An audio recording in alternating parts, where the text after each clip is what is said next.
Welcome. Tikulandireni kuno ku kanema wa Luntha television, bringing wisdom into your home.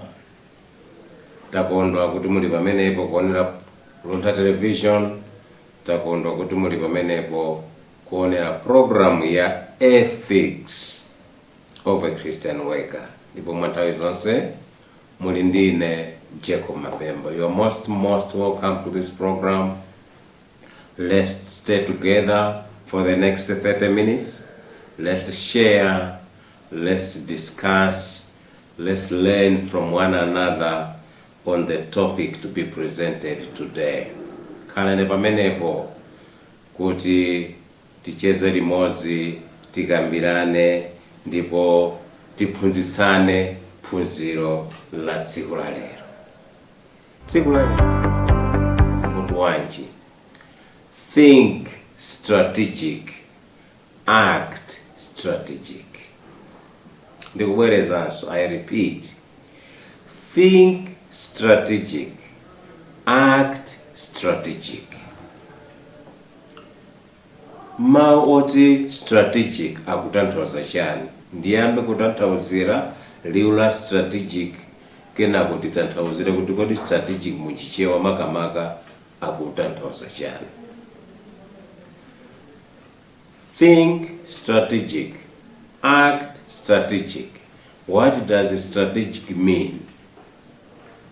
Strategic means identification of long-term goals and the means of achieving it. Identification of long-term goals and the means for achieving it. Being strategic, kukhala strategic ndiye kuti kuchikati chiganizo, kuchita chisankho za zolinga zimene ndikufuna kukwanirisa ngati munthu, zolinga zimene ndikufuna kukwanirisa ngati banja, ngati wa business, ngati bungwe, organization, ngakhale department. Kuchita chisankho, kuchita chiganizo pa zolinga ndifuna kukwanirisa mwina zaka ziwiri zitatu zikubwerazo, chizungu kuti long term goals. The long term goals tingoyang'ana zolinga za lero, zolinga za mawa, timayang'ana zolinga za patali, zaka ziwiri zitatu 5. Komanso kuona kuti kodi sone ndichita chani kuti ndikwanirise zolinga zimenezo. Kuchita chiganizo pa zolinga zimene ndikufuna kukwanirisa, komanso mmene tingakwanirisire zolingazo, they being strategic. Enaso ananena kuti being strategic is the way a family, an organization, a company,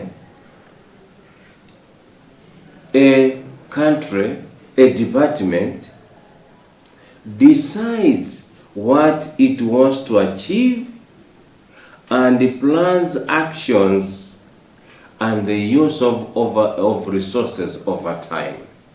I repeat, being strategic is the way a family, a company, an organization, a department in government, the country decides what it wants to achieve and plans actions and resources.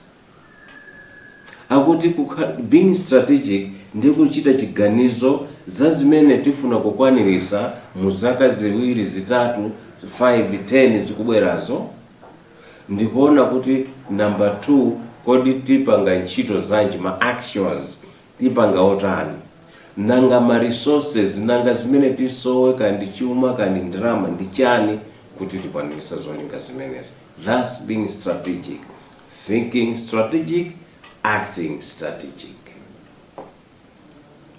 Tikatenga dziko la Malawi, anaona kufunika of thinking strategic and acting strategic. The government of Malawi realized the need to think strategically and to act strategically. This is the reason they came up with the Malawi 2063 agenda. And the 2063 agenda is clear that in the next years up to 2060, from now up to 2063, government wants to focus on 3 things: agriculture productivity, industrialization, and urbanization. Dziko Malawi poona kufunika koma chita chisankho chimeza pazimene kufuna kukwanirisa kutsogolo, boma la Malawi nalanso linayikhazikitsa ndondomeko chako chakuti Malawi 2063 agenda. Ndipo mu Malawi 2063 agenda dziko la Malawi linachita chisankho kuti lika mphamvu zake, nzeru zake, chuma chake pa zinthu zitatu: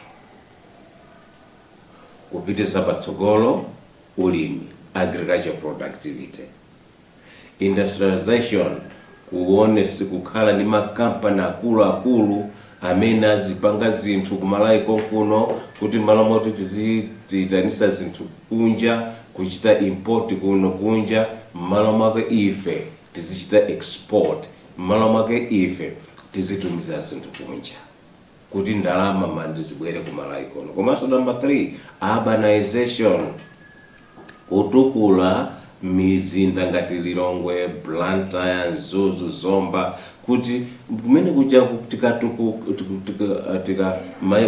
masita amene wa mizinda amene ikatukuka ndiye kuti kukhala makampani ambiri, kukhala ntchito zambiri, ndiye kuti anthu savutika kupeza ntchito.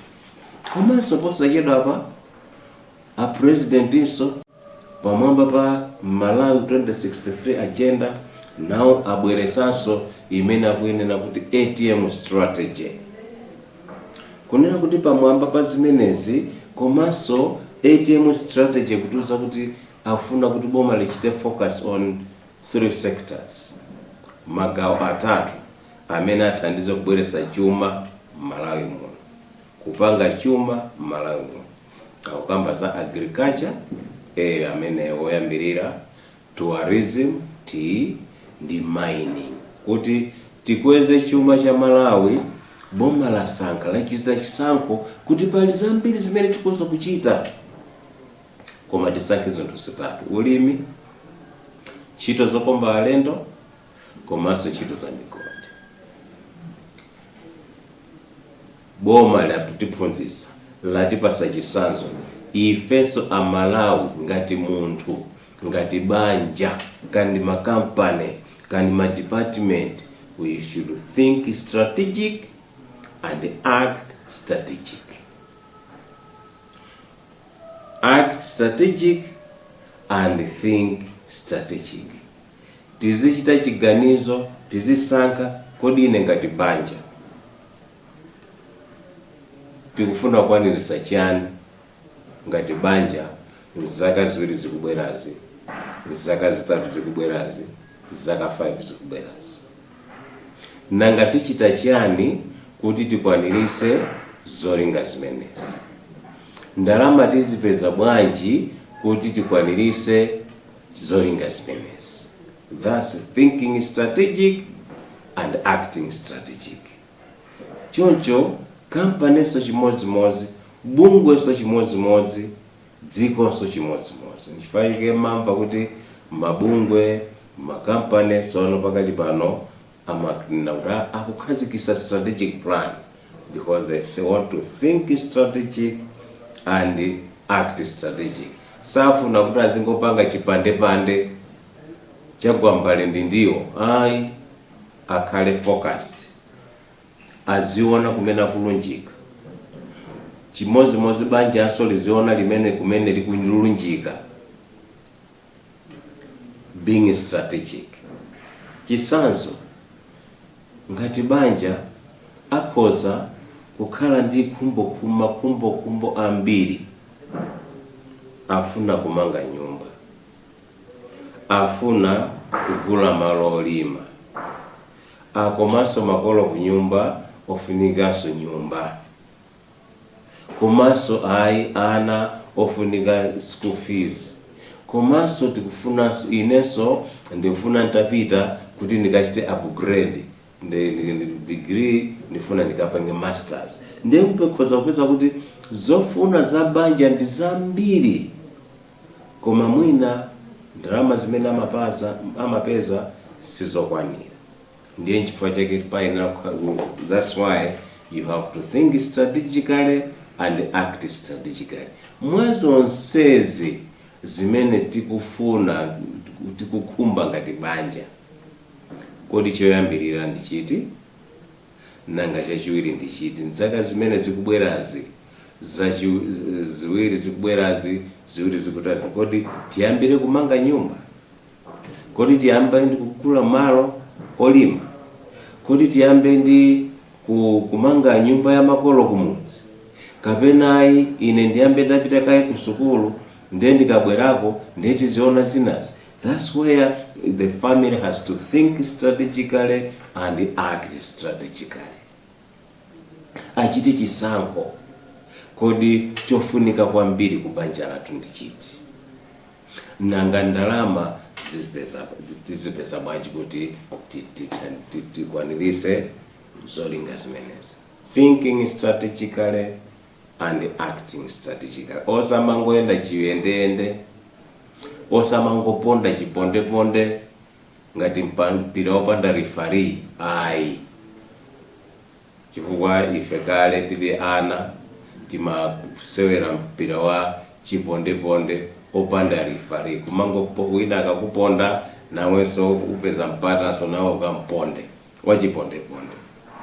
Koma masiku ano, mpira wa masiku ano sono udatukuka, uli ndi referee, umakhala ndi malaizi mani, uli ndi malamulo, ndipo mpira uja umayendera malamulo. Chimodzimodzinso ifenso banja tiziyenderanso malamulo, tiziyenderanso maplani, osamangochita chinthu zipondeponde. Ayi, think strategic, act strategic. Don't just do things as they come. No, be strategic, think strategic. Don't be carried away with what is happening in another family, what is happening in another business, what is happening in another organization, what is happening in another country. Be strategic, think strategic, act strategic. Kukhala ndi zolinga za moyo watu, zolinga za mbanja latu, zolinga za bungwe, zolinga za moyo.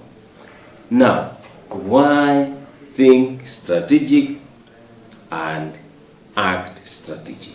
Chifukwa chani ngati munthu, ngati banja, ngati company, ngati boma, ngati department tiyenera kukhala ndi mlozo umene kutiuza za zolinga zimene tikufuna kukwaniritsa, ntchito zimene tikufuna kugwira kuti tikwaniritse zolingazo, komanso chuma ndi ndalama zimene zikosoweka kuti tikwaniritse zolingazo. Why think strategic? Why act strategic? Number one, resources are not enough and will never be enough. I repeat, we have to think strategic and act strategic because resources are never enough and will never be enough.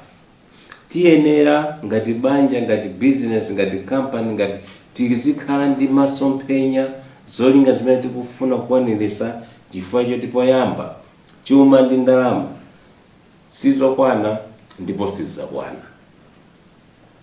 Palibe banja, company, bungwe kapena boma limene lili ndi ndalama zonse zimene amafuna. Ngakhale banja limene limakhala ku area 43 ku Nyambado ku Chimaliro, kuma oti amalandira mamiliyoni pakuti pa mwezi kuntchito, koma muzapeza nawo sakudandaula za ndalama. Palibe amene amafika level yonena kuti apa ndiye ndalama zandikwana. Chilichonse ndili nacho. Resources are never enough and will never be enough. Ndipo chifukwa choti ndalama nthawi zonse sizikwanira, tiyenera kuchita chisankho cha mmene tiyenera kugwirisira ntchito ndalama zochepa zimene ndili nazonso. Chifukwa ngati sindikhala strategic, if I don't think strategic and act strategic, ndekuti ndalama zanga ndizithera pa zinthu zoti zosathandiza, ndizizigwirisa ntchito pa zinthu zosapindulisa.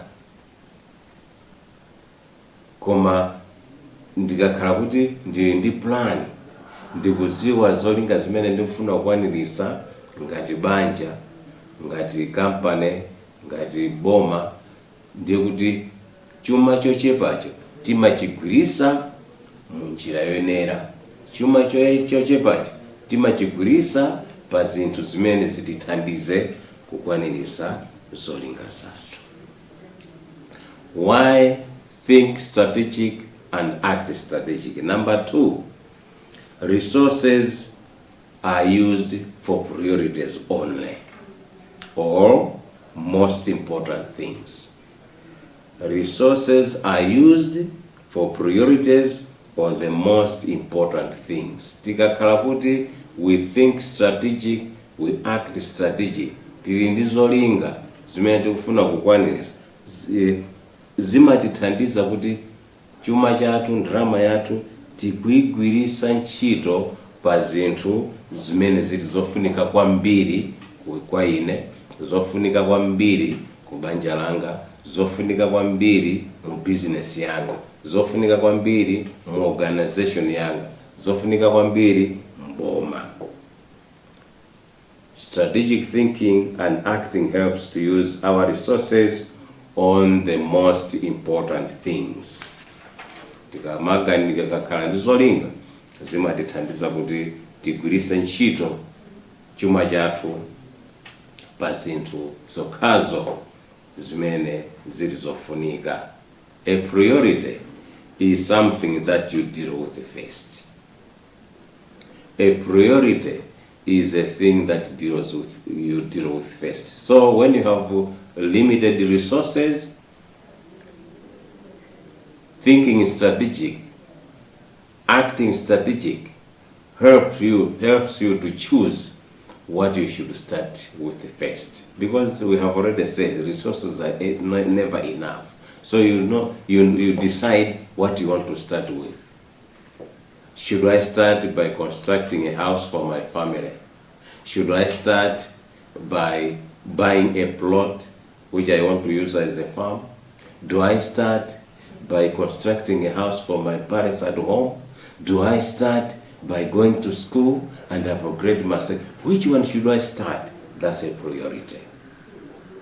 Kukhala ndi zolinga za banja za moyo watu zimatithandiza kuti tione kuti kodi choyambirira kuti tichite ngati banja ndi chani, ngoti ngati business choyambirira ndi chani, kodi choyambirira chofunika kwambiri ngati company ndiyoti ndiyambi nacho ndi chani.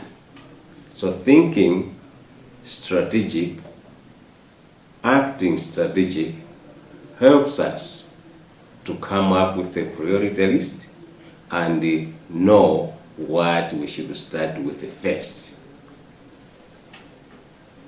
Number 3, why think strategically? Why act strategically? Number 3, environment has changed and will continue to change. Point number 3, why think strategic? Why act strategic? Because the environment has changed and continue to change. And therefore, because the environment is changing and will continue to change, we must suspend our fixed ideas and the way we do things and open to new ways of doing things. The environment has changed. The environment is changing. So there's a need as a family. There's a need as a business, as a company, as a department, as a country to suspend our fixed ideas and begin to open up to new ways of doing things. Zinthu zikusintha chifukwa chanthena kuchichita chisankho pa zimene tifuna kwanirisa. Chifukwa ti zinthu zikusintha. Nthaka iyasi ikusintha. Nthaka imene inaliko ku Malawi zaka 20-30 yapitayo ndi pakali pano nzosiyana. 30-40 years munthu kumakhoza kulima osa chimanga ndi mbewu zina osathira fetereza chimanga nkubereka, koma pakali pano sizingatheke. Things are changing and are changing. Nyengo ya sintha. Kale timadziwa ndi makolo samachita kudzowa kuti pomafika date lakuti mvula igwa. Masiku ano palibe ndi anyengo omwe inde amakuyesera koma palibe angakuwuza kuti mvula iyamba tsiku lakuti. Kandi mvula imene ndakamba kandi chuma pakali pano cha sintha. Mitengo mene 100,000 kale 5-10 years ago kukhala ndi 100,000 ayi unali munthu. Pano 100,000 kulowa mu Shoprite, kulowa mu Sana, kulowa mu shop osiyana-siyana, katunda amene obwere naye kumeneko zomvesa chisoni. Federeza wadula. So things have changed and are continue to change.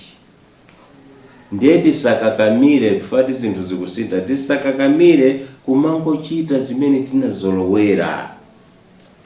Tiende ndi nyengo, tiende ndi mene dziko likusinthira. The environment has changed and will continue to change. Pakali panopa ndi nyengo mene yasinthira ndi mene mvula ikuvutira. Mulimi asamangolima mene anazolowera kale 20 years ago, 30 years ago. Aziona sopano kuti kodi ndi nyengo mene kuchitira ndi mene mvula ikugwera. Mbewu imene ndingabyale ine kuti indipindulire ndi chani. Alangizi akumalangiza alimi kuti ndimene mvula ikugwera mwina mbewu zimene tingabyale ndi izi ndi izi. Koma alimi ambiri they have fixed ideas. Akuchita monga panali poyamba tsopano ndi masiku onse ndi pa nthawi zosati.